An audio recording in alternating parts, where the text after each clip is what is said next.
Ladies and gentlemen, we are meeting again, this time on a virtual Greenwich Tour. Some of us have already been together on our virtual Dulwich Tour.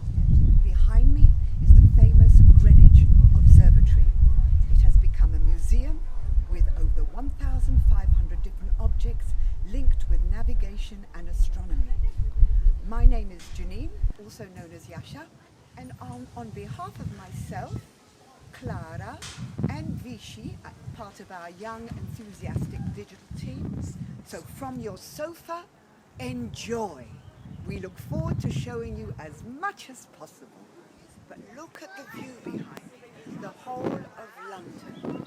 And you feel as if you're floating above the universe. Now we're going to be going into the observatory, which is now the Royal Greenwich Museum. Let me introduce you to the man of the moment. A great dilemma at the beginning of the 18th century, how to save countless ships and countless lives by focusing on the punctuality of the first chronometer.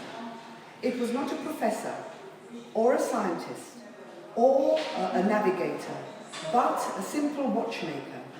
It took him 20 years to create the first chronometer, used ever since with a good price, not making it too expensive, for every ship across the world. And this is John Harrison.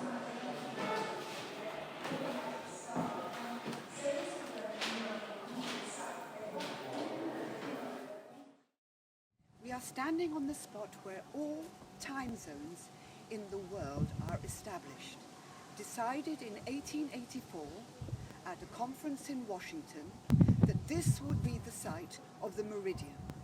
I am standing astride two parts of the globe, the two halves of the globe, with one foot, my right foot, in the eastern part of the globe and my left foot in the western part of the globe.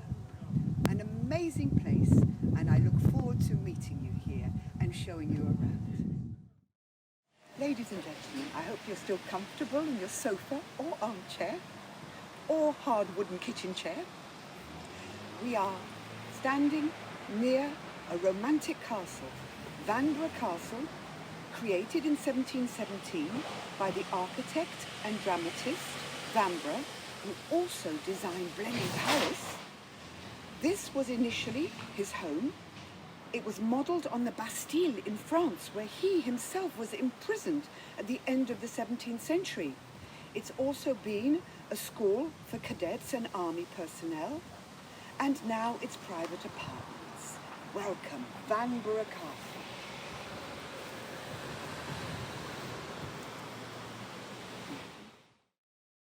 Ladies and gentlemen, let me take you by the hand, perhaps for a little bit of light refreshment, perhaps a little Prosecco, or a little beer. This is the tavern that immortalizes Nelson, not only a navigator, but a great hero, victor of the Battle of Trafalgar. This is the place to have a little rest and see the most wonderful architecture of the Victorian era. Immortalized by Dickens and many other writers, I have noted down here, a place swollen with excess, unhealthy ulcers, and accumulation of fluid. I'm sure that does not apply to you, ladies and gentlemen. Perhaps the gentlemen, too many beers.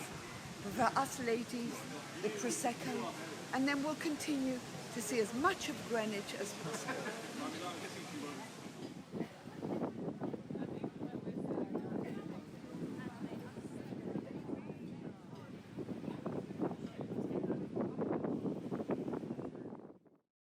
Ladies and gentlemen, we are on the spot, the medieval palace of Henry VIII, where his daughters, Elizabeth I and his half-sister Mary, to my left and right, refurbished at the time of the and the painted hall and the chapel.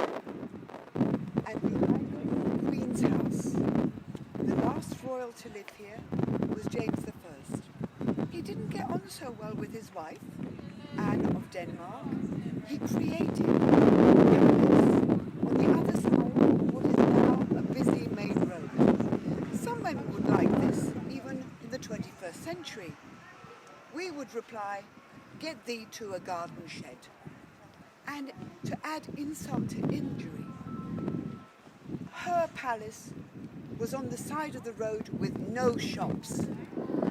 Imagine, ladies and gentlemen, going beyond the medieval palace of Henry VIII with the hunting forest in Greenwich Park nearby, then on to the old hospital for retired sailors, now part of the Naval College, and then into the 21st century, the Greenwich University.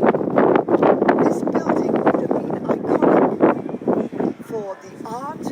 It is apparently one of the wonders of the world, to rival the Sistine Chapel in Rome.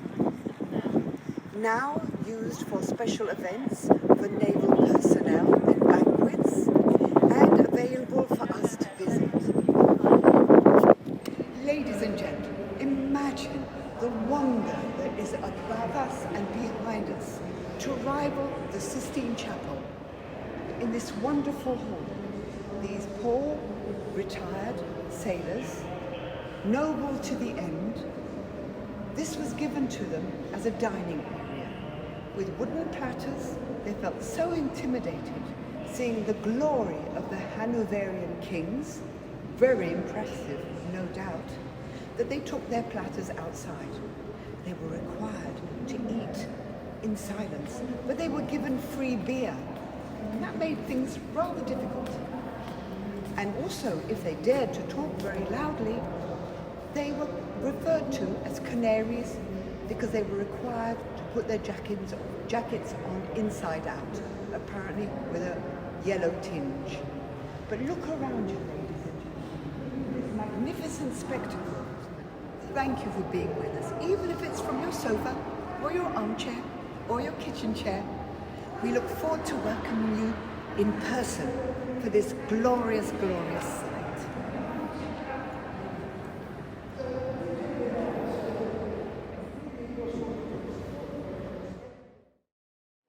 Welcome, ladies and gentlemen, to the Royal Maritime Museum at Greenwich. Opened in 1937 with over 1.5 million different objects, all linked with the maritime heritage of Great Britain. Bear in mind that this was a school called the Old Hospital School, which trained over 17,000 young men for a naval career.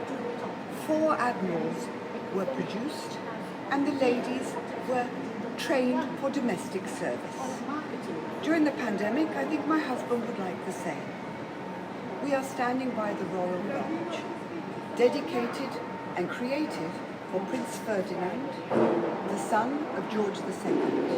This was used for state occasions, and it is still used for state occasions for the royal family. Welcome, and let me show you around Royal Greenwich Maritime Museum.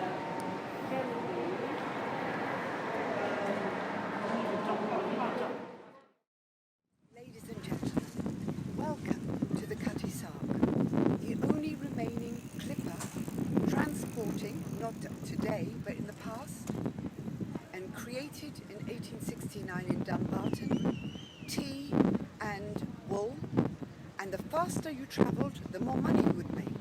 It's the only remaining one in the world. From 1954, it is in dry dock, with the story of the Cutty Sark. The lady is a copy here, is gripping, what is she gripping? A horse's tail. This was a beautiful witch with a very flimsy gown, dancing in a clearing. Men came and observed. One young man, not able to keep silent, cried out in awe as she danced, twirling round in a wild circle. She became aware that they were being watched. She chased after him, from a horse, and as he jumped on the horse across the river, she grasped hold of the tail of his horse. Here she is grasping grasping the tail of the horse. It is not the original, and bear in mind that in 2007 a fire destroyed part of the ship, but a lot of it had been in storage to be refurbished, so we still have this amazing ship in the 21st century. Do come along with me, or you're viewing it from the armchair, or from your sofa, or your kitchen chair, or visit a cutting sub. Ladies and gentlemen, welcome. We're by the River Thames, still in Greenwich from your sofa, and we have a tunnel, the Greenwich Foot Tunnel, ceremoniously unveiled by Alexander Binney in 1902. It's 50 feet deep and 1,000 feet long, and it comes out by the area known as Island Gardens and the Isle of Dogs. Bear in mind, we are in a city. This is part of London. What place in the world could show you, if you look around, a village in the 21st century with shops, cafes, a market, a medieval hunting forest that is now for everyone to enjoy, an observatory and museum on top of a hill, a maritime museum, a site where medieval kings lived, Henry VIII and his daughters, a wonderful ship that can still be visited, the Cutty Sark, and on the other side of the river, a short walk under the River Thames, not by boat, but walking under the River Thames, and we have 21st century London.